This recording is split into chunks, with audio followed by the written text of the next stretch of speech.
Hey guys, welcome back to Andy's Dinosaur Reviews, and today we are back with another brand new Mattel Jurassic World Chaos Theory release, and as you can see, this time we have the Ben Escape Pack, and we also have ourselves two other dinosaurs in here, including Ben, of course. We've also got ourselves an Atrociraptor and a Dilophosaurus, as well as a weapon of some kind up there. You very clearly have a window area here for the figure, and then of course you've got Darius and the Allosaurus down here to the left, looking pretty much like the exact same type of packaging we had with the recent Darius Adventure Pack.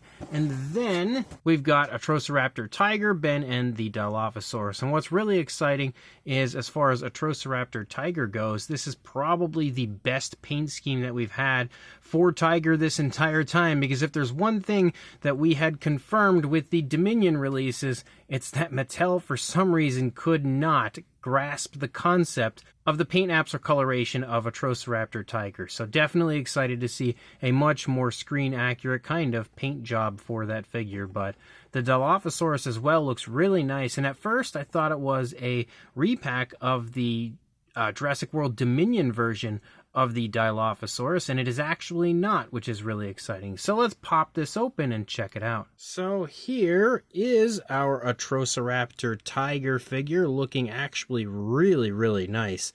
I am a much bigger fan of this Atrociraptor currently than I was expecting to be. We've also got our Dilophosaurus here again. Like I said, at first glance, it does look kind of Jurassic World Dominion-ish, but I will show you this one next to the Dominion one here in just a moment to show you that it is, in fact, different. And then we have Ben and his weapon, which I'd imagine we will see in Chaos Theory. Really excited to have Ben so early on. You know, I was able to get Darius already, but Ben was definitely one of my favorite characters, if not my favorite character overall from Camp Cretaceous. So I'm really excited to see what happens with Ben in Chaos Theory as well. But the figure does look pretty darn cool. And again, the set as a whole, just like with the Darius set, is actually a lot more fun in person than I was expecting it to be. So let's jump to a closer look and check it all out from there. So starting with the Dilophosaurus, just like I had stated, you know, at first glance, you might look at this and be like, wow, that is definitely the same one we had in Dominion, in the Dominion line. And it does have a very similar look to it and looking coloration, kind of, especially as far as like the tones of color used. But if you do bring up the Dominion version and you look at the two straight away, actually, let's just do it this way. If you look at the head sculpts, one is very much so Dominion-ish, obviously. The Dominion version looks much closer to the way you see it in Dominion, whereas this one actually sports the Jurassic Park sort of coloration for you. You even see the designing and everything through the face that you see on a Jurassic Park Dilophosaurus. So right out of the gate, you can see the heads are very different as far as the coloration. Sculpt-wise, they do look the same, but coloration very different. Even the frills, although again, when you look at it from afar or at first glance without the Dominion one next to it, it does look kind of similar. But the frill also, I think, looks a whole lot closer to what you see on a Jurassic Park version of a Dilophosaurus, meaning that this one, in my opinion, is far superior because I love the JP Dilophosaurus so much more. And as you move down the course of the body, you can see again that we've got the darker tone, just like we have here, but it's very different when it comes to the application of the darker tone moving through, as we have the patterning looking, again, similar to a Jurassic Park Dilophosaurus, whereas this one, again, has the darker tone pretty much all over the entire top. The darker tone runs out onto the tail with the Dominion version, whereas it does not with this new version from the Ben set. So now that we have established that this is in fact a new Dilophosaurus as far as the paint goes, you get nice and close, you can see the paint job does look pretty nice for this one. And one thing that I actually really like about this is that here in the face, when it comes to the darker tone you see here, you can actually see there's like a light white or a light gray that outlines it, which is again exactly as you see on the Jurassic Park version of a Dilophosaurus, which is really cool for this one. I definitely am a fan of that.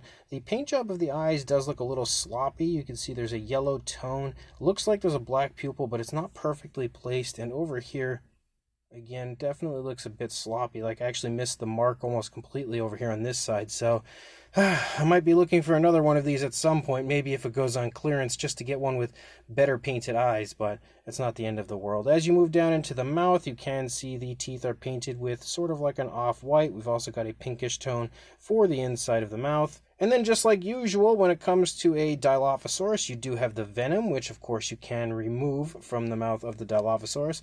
It does not have an articulated jaw. The jaw is stuck in an open position, but we can then force that venom back into the mouth. The venom is painted with a green, does have a little bit of a satin shine to it as well. Of course, the frill can articulate, so we can get that super cool visual. Actually, let's move that over a little bit so it looks a little bit better placed. Now I think I pushed it too far.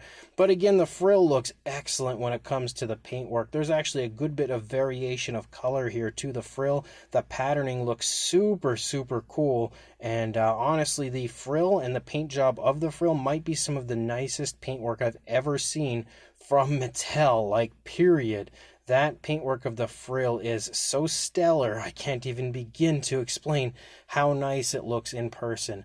Already, the Dilophosaurus is far exceeding my expectations. Unfortunately, we don't have any paintwork as we move back to the back of the frill, but as you lead down the body, again, you have that darker tone that picks up. Now, if this were painted to, true to a Jurassic Park style Dilophosaurus, I don't know how it'll look in the show, but if it were painted true to what the Jurassic Park version looks like, we would still have that kind of light outline here moving down through the patterning of the darker tones of the body, but we do not. You can still see, though, that it looks pretty cool as you move down, and it does run down into the thigh, disappearing before you reach the knee.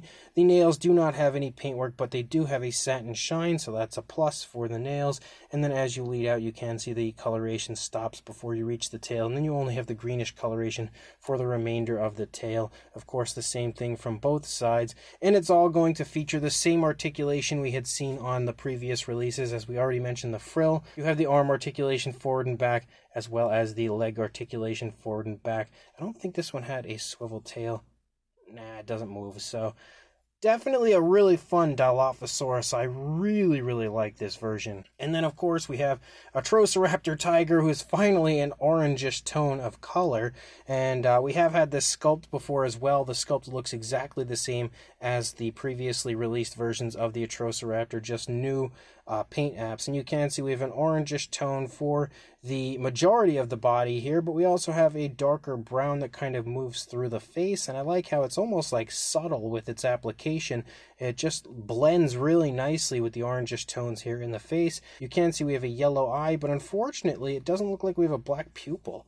Looks like the pupil is just the orangish tone of the upper body. Yeah, definitely doesn't look like a black pupil. I don't know why they would do that. That just doesn't make sense to me. Just give us the black pupil.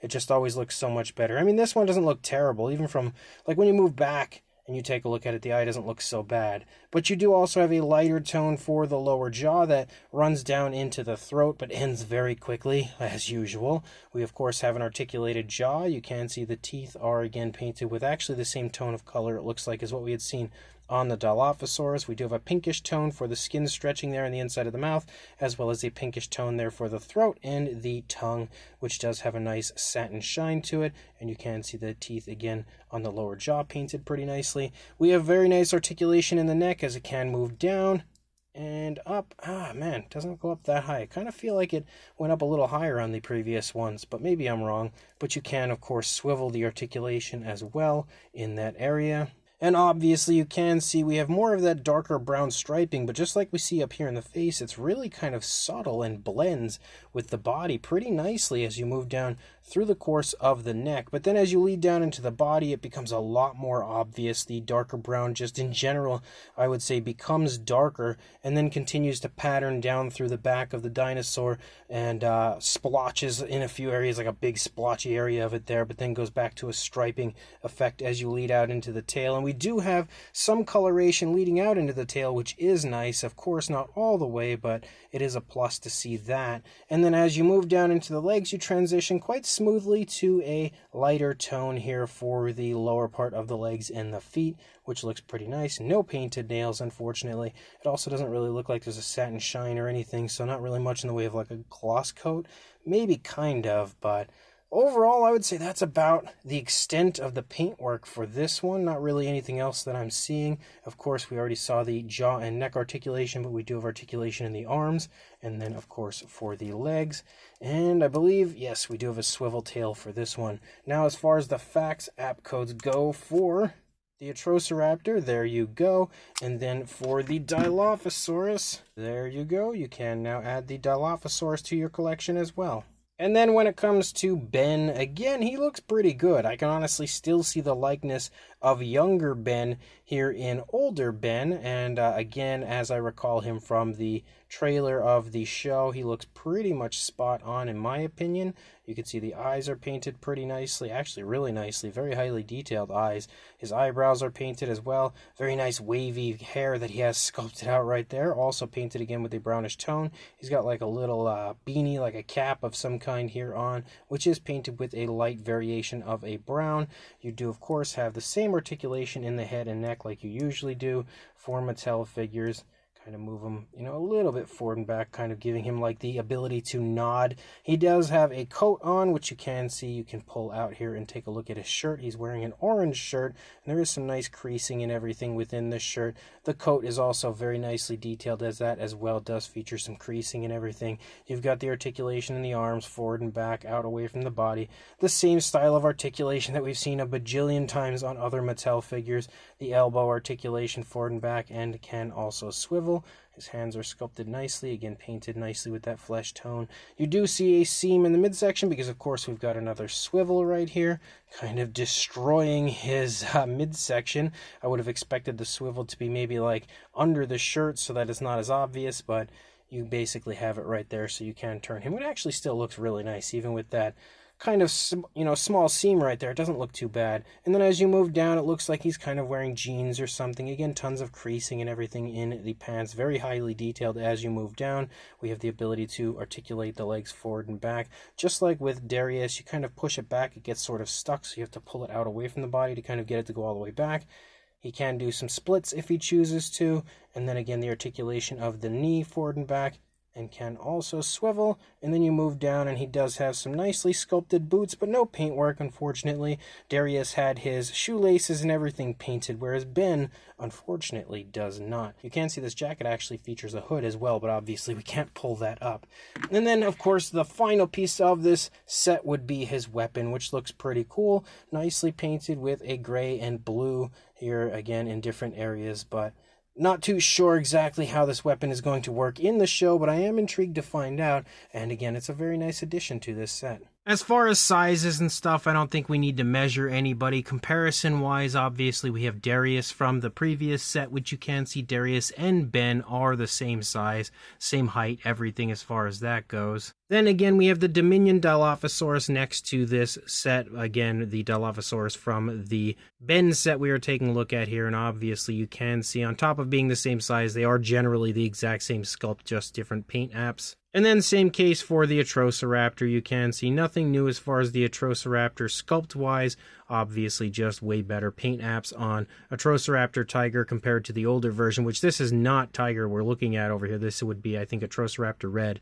But obviously this one looks way better, as the previous Atrociraptor Tigers were all like a very dark reddish tone. So clearly a way more screen accurate version this time when it comes to the paint apps, but also, again, showing you that it is still the same sculpt as the older one, and it hasn't been updated in any way that I can see. So just like with the Darius set, I feel like this one is a pleasant surprise. It's actually a lot more fun than I was expecting, and the Dilophosaurus is probably my favorite part of the set, honestly, because at first I was thinking it was just a repack of the Jurassic World Dominion version of the Dilophosaurus, so I'm actually really quite surprised and happy to see that it's more so based on a Jurassic Park style Dilophosaurus, and the coloration looks excellent on it for the most part. Of course, I would have liked to have seen more paintwork running out onto the tail and stuff, and painted nails and all of that stuff that we always talk about, but I still think for what it is, the paint looks really good. Atrociraptor Tiger as well is a massive improvement compared to the older